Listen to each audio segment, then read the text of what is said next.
तो फिर बोले कि चलो हमारे साथ चलो। तो फिर वहां से अद्वैत विद्यालय ले गए भूरामल जी को, और वहां से अद्वैत विद्यालय में इनको दाखिल करवा करके वर्णी जी ने पूरा अध्ययन कराया। संस्कृत के बड़े प्रकांड विद्वान बन गए भूरामल शास्त्री जी। और फिर उन्होंने वहां की स्कॉलरशिप को स्वीकार नहीं किया। स्कॉलरशिप जानते ना, छात्रवृत्ति, उसको स्वीकार नहीं किया। स्वाभिमानी थे, बोले कि विद्यार्थी को कष्ट के साथ अध्ययन करना चाहिए, क्योंकि सुविधाओं में अध्ययन करने पर वो ज्ञान मुसीबत में साथ नहीं देता। इसलिए उन्होंने गमछे बेच बेचकर गंगा के तट पर जो पैसे कमाए उसी से अपना खर्चा निकाला और वहां पर अध्ययन किया। अध्ययन करके बड़े भारी विद्वान बन गए। साहित्य पढ़ने के लिए वर्णी जी एक ब्राह्मण विद्वान के यहाँ पहुंचे और वहां जाकर गुरु दक्षिणा देते हुए उन्होंने भी वैसी प्रार्थना की जैसे वर्णी जी ने की थी। लेकिन जैसे उन्होंने पूछा कि तुम कौन हो, क्या पढ़ने आए हो, बोले कि आप मुझे जैन साहित्य पढ़ाइए। तब फिर वो ब्राह्मण बोले कि जैनों के पास साहित्य नाम की कोई चीज है क्या? अरे साहित्य तो ब्राह्मणों के यहां होता है, तुम कहां से चला रास्ता कैसे भूल गए? बोले निकलो बाहर यहां से। बोले नास्तिकों के पास कोई न साहित्य होता है और न कुछ होता है, चलो हम नहीं पढ़ाएंगे तुम्हें। उसी समय ये इन्होंने ब्रह्मचर्य व्रत ले लिया था 18 साल की उम्र में वर्णी जी के पास। इन्होंने अपनी ब्रह्मचारी लोग चोटी रखते थे और फिर उल्लेख भी आता है शास्त्रों में, तो उस चोटी में इन्होंने एक गठान बांधी और फिर संकल्प किया कि ये गठान उस दिन खुलेगी जब मैं ऐसे साहित्य का निर्माण करूंगा कि जिसको पढ़कर ब्राह्मण लोग दांतों तले उंगली दबा लेंगे। और फिर वैसा किया भी उन्होंने। ऐसे संकल्पी लोग होते थे पहले कि जो ठान ले करके रहते थे। फिर ऐसा साहित्य लिखा उन्होंने कि ब्राह्मण लोग अभी आज रिसर्च करने के बाद बोलते हैं कि कालिदास कवि के बाद आज तक कोई ऐसा कवि नहीं हुआ था जो उनकी टक्कर का हो, लेकिन अब ये ज्ञान सागर मुनि है, पंडित भूरामल शास्त्री जी। इन्होंने ऐसे साहित्य की रचना की है कि जो उसकी टक्कर का है। तो ऐसी घटनाएं कई होती है। तो कब किसका जीवन बदल जाए कह नहीं सकते। अभी जो व्यसनी दिख रहा है हो सकता है कल वो साधु हो, और आज जो बहुत अच्छा धर्मात्मा दिख रहा है हो सकता है कल वो किसी बेईमानी के रास्ते पर चला जाए, भटक जाए। इसलिए किसी को तुच्छ नहीं समझना। अनादिकाल से अनंत बार मुनि पद धारण करके भी जीव सम्यक दृष्टि नहीं बन सका, रत्नत्रय को प्राप्त नहीं हो सका। इसलिए कहा है कि हे मुनि, बोधि की प्राप्ति अत्यंत दुर्लभ है। फिर अंत में धर्मानुप्रेक्षा है। जो भाव मोहते न्यारे,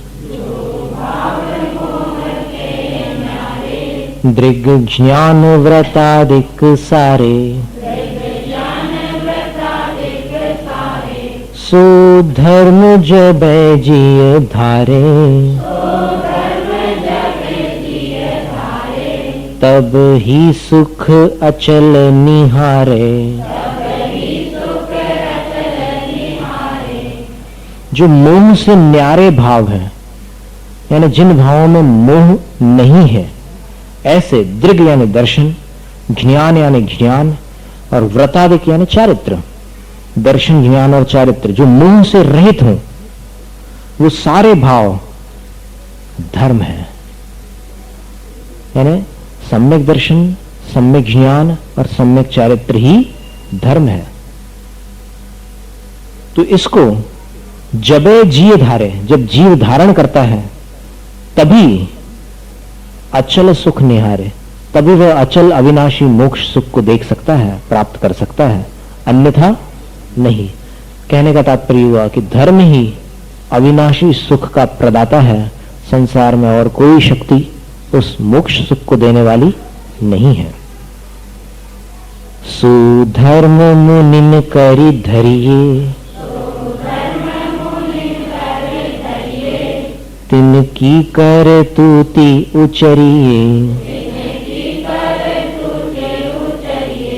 ताको सुनिए भवे प्राणी, अपनी अनुभूति पेछानी।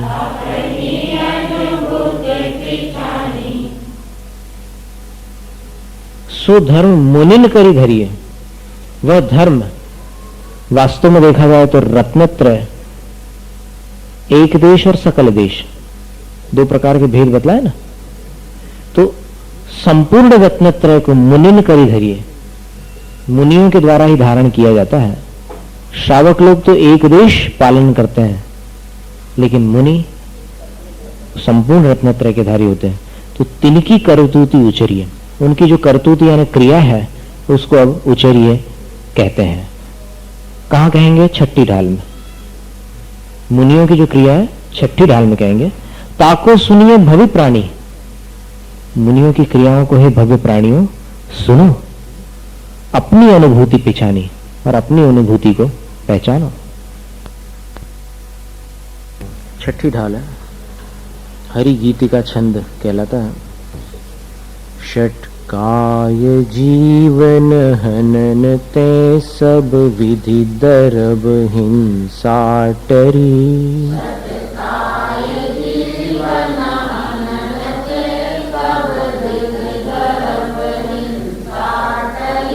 रागादि भाव निवारते हिंसा न भावित अवतरी,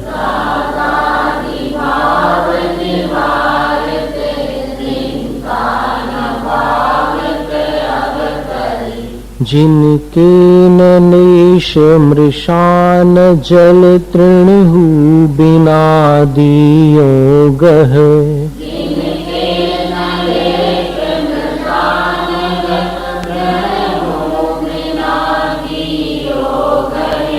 अठ दश सहस विधिशील धर चिद ब्रह्म में नित रमि रहे,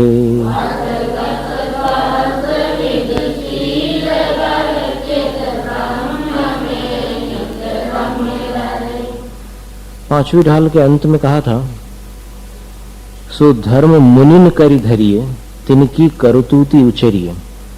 मुनि बनकर के उस रत्नत्रय धर्म को धारण करना चाहिए जिसकी क्रियाएं उच्चरीय माने आगे कहने वाले हैं। ताको सुनिए भव्य प्राणी, उसको सुनकर हे भव्य प्राणी अपनी अनुभूति पहचानी, अपनी अनुभूति को पहचान माने सिद्ध पद को प्राप्त कर लो, अपने स्वभाव को स्वीकार करो। तो पहले तो मुनि धर्म में पंच महाव्रतों का वर्णन है। पंच महाव्रतों में पहला महाव्रत कौन सा है? अहिंसा महाव्रत। अहिंसा महाव्रत का स्वरूप देखिए क्या है। षटकाय जीव न हननते, 6 प्रकार की जो काय होती हैं। कौन सी 6 काय? 5 स्थावर और 1 त्रस काय। तो इन षटकाय जीवों का हनन न करने के कारण सब विधि दरब हिंसा टरी, सब प्रकार की द्रव्य हिंसा टल गई। द्रव्य हिंसा किसको कहते हैं? भाव हिंसा किसको कहते हैं? भाव हिंसा अपने अंतरंग भावों में जो आवेश होता है कषायों का, उसको कहते हैं। और द्रव्य हिंसा यानी अन्य जीवों के या अपने ही प्राणों का व्यप्रोपण करना, द्रव्य प्राणों का। जैसे किसी को मारने का विचार किया तो ये अपने अंदर अपने भीतर होने वाली भाव हिंसा कहलाई, और उसको मार दिया और जो चोट आ गई उसको, वो द्रव्य हिंसा हो गई।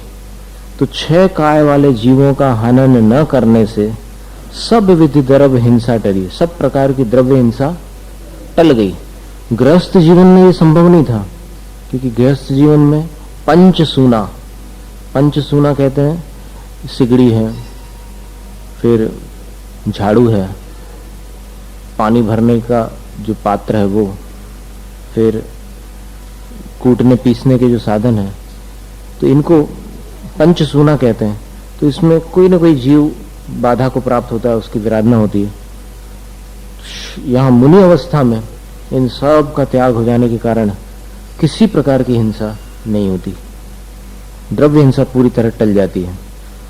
और रागादि भाव निवारते, रागादिक का आवेश भी मुनि के भीतर नहीं होता। तो काम क्रोध आदि विकारों का निवारण करने के कारण हिंसा न भावित अवतरी, भाव हिंसा का भी अवतरण नहीं हो सकता। कहने का मतलब ये हुआ कि द्रव्य हिंसा और भाव हिंसा का पूरी तरह त्याग करने के कारण मुनि अहिंसा महाव्रती की श्रेणी में आते हैं। फिर इसके आगे जिनके न लेश मृषा, मान लेश का अर्थ होता है थोड़ा, कि जिनके पास मृषा लेश न, असत्य का लेश भी अंश भी नहीं रहा, यानी असत्य को जिन्होंने पूर्णतः त्याग कर दिया, तो वो उनका कौन सा महाव्रत हुआ? सत्य महाव्रत। सत्यानुव्रत नहीं होगा, सत्य महाव्रत। और बिना दियो जल तृणहु न गहे, अब यहां पर जल मृण छपा हुआ है, वास्तव में मूलाचार प्रदीप आदि ग्रंथों में वहां तृण शब्द दिया हुआ है, क्योंकि मृण का अर्थ क्या होता है? मिट्टी। अब मिट्टी से साधु को क्या लेना देना है? यहां पर जल तृण, उसमें ये बताया दृष्टांत कि यदि साधु आहार करते करते आहार संपन्न होने पर ऐसा पाए कि दांतों के बीच में कोई चीज अटक गई है, वो अदंत धावन में दंत मंजन नहीं करते मुनि, लेकिन दांतों के बीच अगर कोई चीज अटक जाती है तो फिर उसको तृण के माध्यम से, तृण उपलक्षण है, कोई भी ऐसी वस्तु है जिसके माध्यम से उसको पृथक किया जा सकता हो, तो उसको पृथक करेंगे। लेकिन वो तृण भी किसी के घर से अपने आप नहीं उठाएंगे, वो जब देंगे तब देने पर ही ग्रहण करेंगे। बिना दियो तृणहु न गहे। आ रहा समझो? पंक्ति देख लो, वहां अन्वय कैसा बैठ रहा है। बिना दियो जल तृणहु, और जल के पहले जो न लिखा, न गहे, गहे अंत में लिखा है। मतलब ये हुआ कि साधु कमंडल के लिए पानी कहीं से भी उठाकर नहीं भरेंगे, बिना दिए जल भी ग्रहण नहीं करेंगे, और बिना दिए तृण भी ग्रहण नहीं करेंगे। ये मूलाचार प्रदीप के संदर्भ से या उद्धरण से बात यहां पर मृण शब्द को लेकर के चली थी, तो मृण के स्थान पर वहां तृण शब्द है। और हो सकता है कि लिपिकारों में कुछ अंतर पड़ गया हो शब्दों में। कभी कभी क्या होता है कि कॉपी करने में कोई अक्षर अब तृण के बदले मृण हो गया हो, अथवा कभी कभी स्याही फैल जाती है तो भी अक्षर बदल जाते हैं। जैसे तत्वार्थ सूत्र है, अब तत्वार्थ सूत्र में शोध करने पर पता चला कन्नड़ भाषा में उसकी मूल प्रतिलिपि मिली, और कन्नड़ लिपि में, ये कहना चाहिए, भाषा तो संस्कृत थी लेकिन लिपि कन्नड़ थी, तो लिपि में जो रचनाकार का नाम था वो उमा स्वामी था। अब स्वामी और स्वाति, श्वेतांबर लोग क्या बोलते हैं? उमा स्वाति, और दिगंबर लोग उमा स्वामी कहते हैं। अब उसमें कितना अंतर है? तो उसमें शोध करने पर पता चल गया कि स्वामी और स्वाति में सिर्फ एक छोटी सी लकीर का अंतर है। वो लकीर एक में अगर होती है तो फिर वो दूसरा रूप बन जाता है, और नहीं होती तो फिर दूसरा रूप बन जाता है। तो इसलिए फिर उनकी मान्यता के अनुसार उमा स्वाति आचार्य द्वारा रचित है, और अपनी मान्यता के अनुसार उमा स्वामी आचार्य द्वारा रचित है। बाकी है फर्क कुछ नहीं है उसमें, सिर्फ लिपि में एक लीटी, बस एक लीटी का फर्क होने के कारण, एक लकीर का फर्क होने के कारण अंतर पड़ गया। तो वैसे यहां पर भी मृण और तृण का फर्क है। और इसमें आगे लिखा भी है पंडित जी ने, लघुदी तथा प्रमादते शब्द अर्थ की भूल। आखिरी में लिखा, सुधी सुधार पढ़ो सदा जो पावो भवकूल। इसको सुधार लेना चाहिए। मतलब सुधार का मतलब ये नहीं है कि पूरा ही सुधार दो तो मतलब फिर पूरी नई छेड़ाला बना दो, ऐसा नहीं है। सुधारने का मतलब जहां कहीं वास्तविक सुधार की अपेक्षा हो। अब जैसे अभी हमने जो सुझाव दिया आपको तृण, वो तृण शब्द जो है अपने पास आधार है, शास्त्र आधार। मूलाचार प्रदीप में स्पष्ट उसमें उल्लिखित है कि आहार के बाद भी अगर दांत में कुछ अटका हो तो साधु निकालने के लिए तृण स्वीकार कर सकते हैं, लेकिन बिना दिया स्वीकार नहीं कर सकते। तो उसके साथ ये बात मिलती है कि नहीं, इसलिए ये बात तृण के रूप में ले लेनी चाहिए। कौन सा व्रत हो गया ये? अचौर्य व्रत, अचौर्य महाव्रत। अब गृहस्थ के लिए क्या कहा था? जल मृतिका बिन और ना ही कछु गहे अदत्ता। चौथी डाल में याद है? तो वहां पर जल और मिट्टी को छोड़कर बाकी चीजें बिना दिए हुए गृहस्थ ग्रहण नहीं करता, अणुव्रती। और यहां मुनि जल और तृण भी बिना दिए हुए ग्रहण नहीं करते। लेकिन इसका फिर कुछ अपवाद इसमें दिया हुआ है तत्वार्थ श्लोक वार्तिक में। यहां पर तत्वार्थ श्लोक वार्तिक के सभी भाग है, 7वां अध्याय वाला, उसमें बहुत अच्छा श्लोक है। 5 खंड है, 5वें खंड में, 5वें खंड में शायद 4थे अध्याय तक हो सकता है। उसमें 3 श्लोक आते हैं। उसमें ये बताया कि कभी पानी भी ग्रहण कर सकते हैं साधु। मान लो जंगलों में कमंडल खाली हो जाए तो फिर वो बहते हुए झरने का पानी ग्रहण कर सकते हैं और उस पानी में उनको कोई दोष नहीं है, क्योंकि वो पानी बहाव के कारण चट्टानों से टकरा करके प्रासुक है, शुद्ध है, निर्जीव है, उस जल को ग्रहण कर सकते हैं। और फिर यदि हाथ की शुद्धि करनी हो तो फिर कहीं कोई लकड़ियां वगैरह जल जाती है, जंगल में पड़ी रहती है, तो उसकी राख ले सकते हैं। अथवा ईंट है, ईंट के टुकड़े हैं, उसका चूर्ण ग्रहण कर सकते हैं। अथवा उसमें यहां तक के लिखा शुष्क गोमय खंडकम, अगर कंडा सूखा हुआ मिल जाए उनको कहीं, कंडा जानते हैं आप लोग, तो सूखा हुआ जो कंडा होता है उससे भी वो हाथ की शुद्धि कर सकते हैं।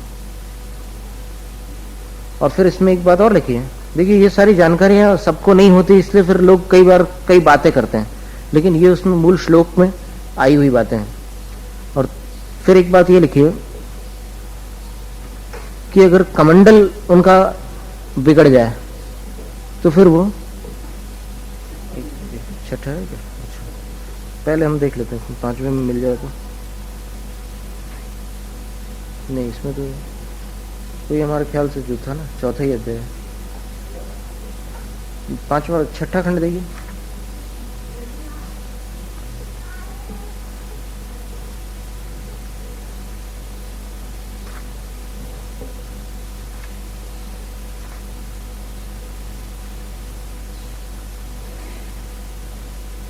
बहुत महान ग्रंथ है ये भी, तत्वार्थ सूत्र की सबसे बड़ी टीका है ये। पहली टीका जो उपलब्ध होती है वो तो सर्वार्थ सिद्धि नाम से है, दूसरी टीका तत्वार्थ वार्तिक नाम से, और ये तीसरी टीका श्लोक वार्तिक है। ये 4थे अध्याय तक के था। अब इसमें भी मिल जाए तो ठीक है, देख लीजिए।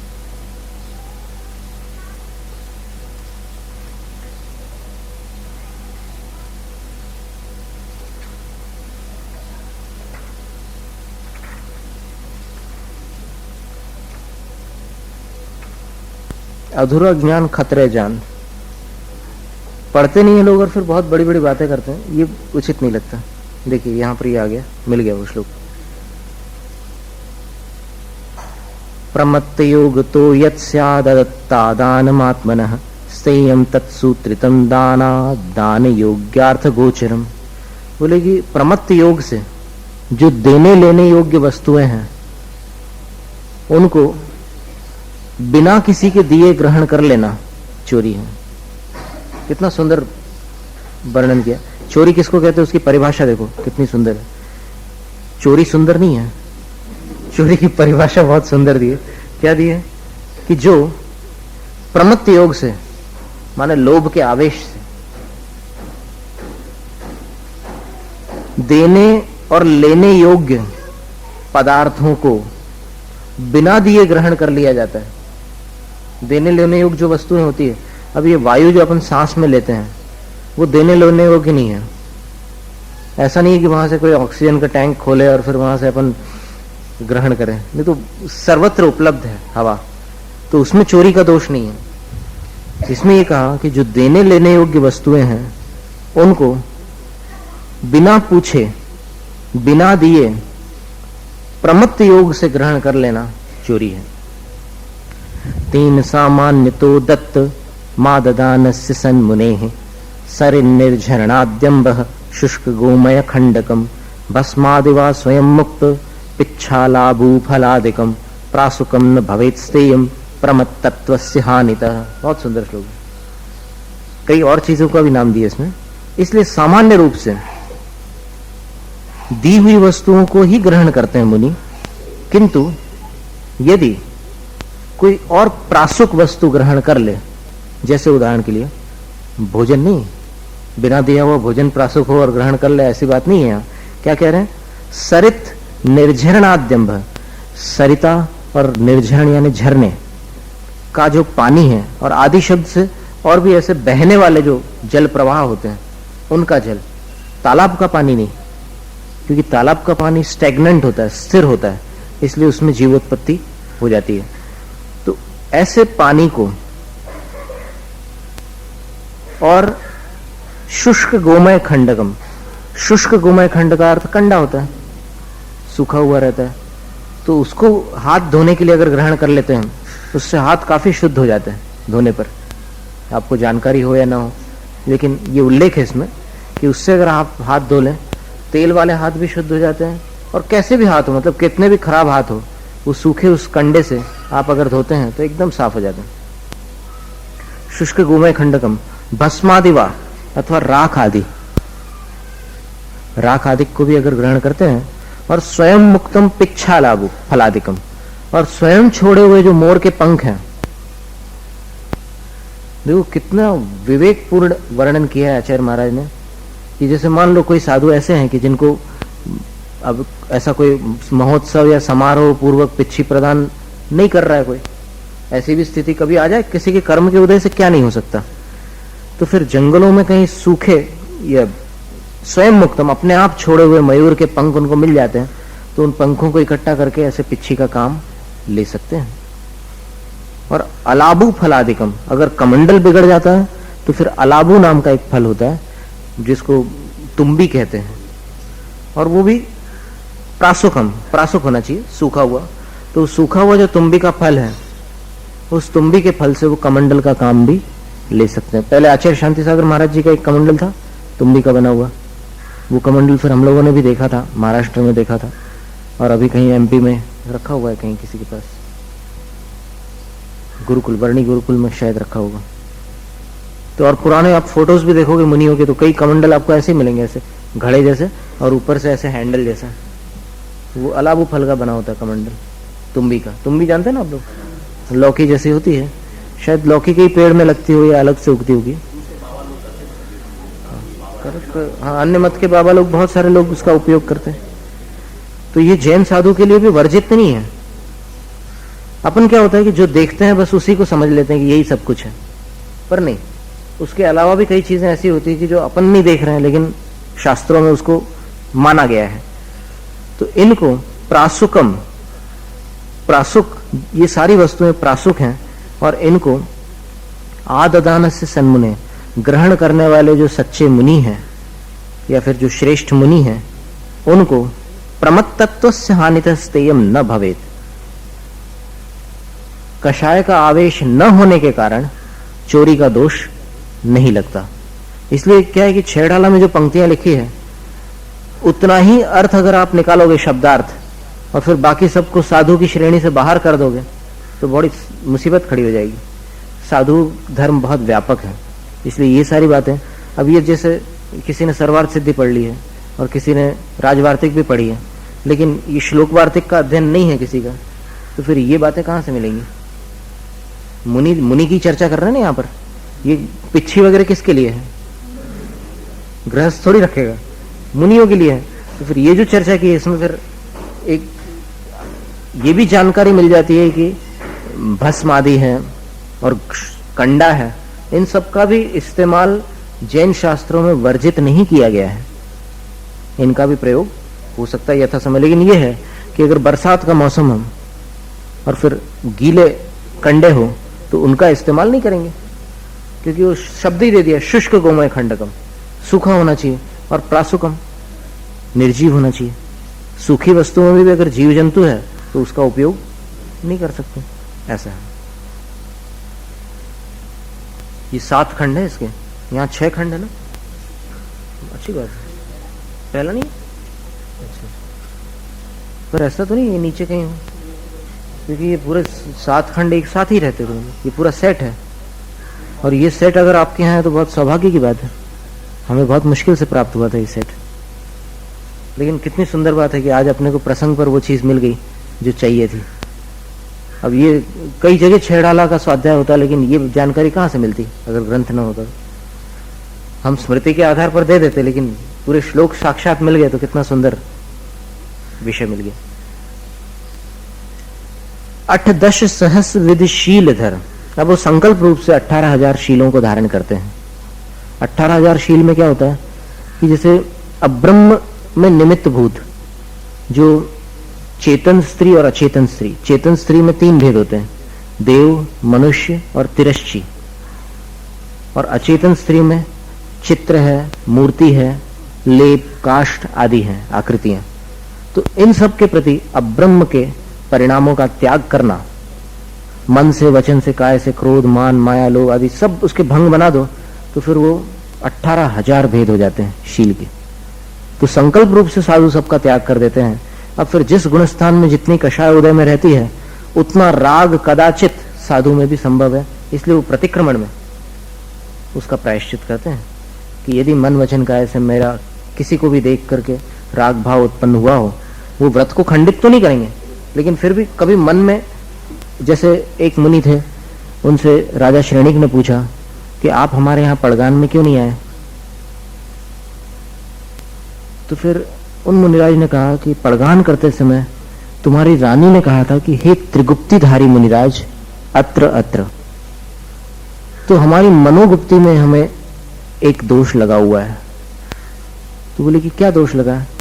कि किसी घर पर हम जब आहार लेने गए तो वहां पर जो आहार दान करने वाली कोई स्त्री थी, उसके चरणों पर हमारी दृष्टि पड़ी। उसके चरणों की आकृति को देखकर हमें हमारी पत्नी का स्मरण हो आया था कि मेरी पत्नी के भी ऐसे ही चरण थे, इसलिए हम तुम्हारे यहां आहार के लिए नहीं आए। तो इस प्रकार से मतलब दोष जो होते हैं, दोष तो दोष ही है, पर वो दोष साधुत्व को खंडित नहीं कर रहे हैं। साधुत्व अभी भी उनके पास है, लेकिन फिर भी उतना सूक्ष्म दोष भी ये 18,000 शील के अंतर्गत वर्जित माना गया है। और फिर आपके यहाँ पर जब वासुपूज्य सागर जी आए थे, यहाँ पर चातुर्मास हुआ था, तो उन्होंने ये सब बना के रखे थे। हमें एक मुनिराज ने खबर दी थी कि उन्होंने ऐसे बहुत सारे कागज ले लेकर के उसमें ये पूरे 18,000 वो बनाए थे भंग। बहुत भारी काम किया होगा उन्होंने। तो ये 18,000 उसके भेद हैं शील के, तो उनको धारण करते हैं वो।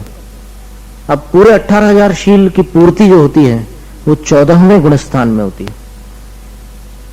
इसलिए अपन ये मत सोचना कि भाई 18,000 शील धारण कर लो तो यही 6ठे गुणस्थान में सब पूर्ति हो जाएगी। उसकी पूर्ति बहुत आगे चल करके जब साधना पराकाष्ठा में चली जाती है और जब वो स्वयं परमात्मा बन जाते हैं, और परमात्मा बनने के बाद भी जब योग निरोध कर चुकते हैं, बहुत बड़ी बात है, तब जाकर के वो पूरे 18,000 शील पूर्ण होते हैं। और उनको कहते हैं शीलेशिम संपत, शीलेश। शीलेश उनका नाम होता है। 14वें गुणस्थान वाले जो भगवान होते हैं ना, अयोग केवली भगवान। 13वें गुणस्थान में कौन से भगवान है? सयोग केवली। और 14वें में अयोग केवली। अयोग केवली भगवान को शीलेश कहते हैं। तो वो शीलेश भगवान, अभी किसी बच्चे का नाम शायद शीलेश नहीं रखा होगा किसी माँ बाप ने। शैलेश वगैरह तो रखते ही हैं। शैलेश का अर्थ सुमेरु पर्वत है। शैल यानी पहाड़, और उसका ईश यानी प्रमुख सुमेरु है। चिद ब्रह्म में नित रमी रहे। चिद ब्रह्म, चित यानी आत्मा का जो चैतन्य स्वरूप है वो, उसी को ब्रह्म कहते हैं। और उस ब्रह्म में रमण करने में सबसे अधिक बाधक जो है ये विषय कषाय है। जब तक मनुष्य विषय कषायों में है तब तक वो ब्रह्म में रमण नहीं कर सकता, और जो विषय कषायों को छोड़कर ब्रह्म की ओर उन्मुख होता है उसको ब्रह्मचारी कहते हैं। अब वो ब्रह्मचर्य कई श्रेणियों में बंट सकता है। एक अष्टमी चतुर्दशी का अभ्यास रूप जो ब्रह्मचर्य गृहस्थ जीवन में पाला जाता है पर्वों के समय, वो एक ब्रह्मचर्य की श्रेणी है। फिर उसके भी पूर्व की श्रेणी ऐसी है कि विवाहित जीवन में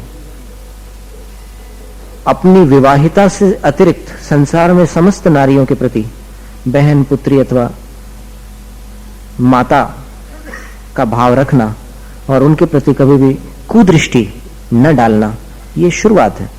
अथवा उसके भी पहले की स्थिति ऐसी है कि व्यसनों से मुक्त होना। व्यसनों से मुक्त होना यानी जो दो प्रकार के व्यसन होते हैं इस विषय को लेकर के, उनसे बच के रहना। तो और भी इसमें भंग बनाए जा सकते हैं। तो क्षमता बढ़ाने के लिए कहते हैं कि ब्रह्मचर्य व्रत धारण करने के पहले 6 महीने का अभ्यास करना चाहिए। साइकोलॉजी के अनुसार, मनोविज्ञान में ऐसा बताते हैं कि कोई भी ऐसा कठिन नियम लेना है आपको, तो उसके पहले आप 6 महीने अभ्यास कर लो। और जो विषय कषायों में गए ही नहीं है, उनके लिए कोई जरूरत नहीं है, वो तो वैसे भी धारण कर सकते हैं। लेकिन आज वर्तमान युग में बहुत विषय कषाय है चारों तरफ, जहां देखो वहां पर चारों ओर पाप ही पाप दिखाई देता है। तो अभ्यास करके फिर संकल्प रूप में उसको आगे बढ़ा देना चाहिए।